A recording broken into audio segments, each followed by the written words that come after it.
మీకు ఆర్థోపెడిక్లోనే స్పెషలైజేషన్ చేయాలని ఎందుకు అనిపించింది సార్ అసలు? చిన్నప్పటి నుంచి డాక్టర్ అవ్వాలనే కోరిక ఉండేది. ఎందుకంటే నేను ఊర్లో ఒక డాక్టర్ గారిని చూసి ఒక పల్లెటూరులో ఇన్స్పైర్ అయ్యాను. ఒకసారి డాక్టర్ అవ్వాలనుకున్న తర్వాత సర్జన్ అవ్వాలనే కోరుకుండేది. అంటే ఆపరేషన్ చేయాలంటే ఆసక్తి, ఎందుకంటే ఆ డాక్టర్ గారు ఆపరేషన్లు చేసేవారు.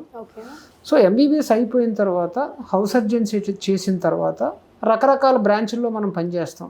అప్పటి మా ఆర్థిక పరిస్థితి ఇంకా ఫర్దర్గా చదవడానికి కూడా పెద్దగా కష్టం అవుతుందనే ఉద్దేశంతో ఆర్థోపెడిక్స్ సెలెక్ట్ చేసుకోవడం జరిగింది.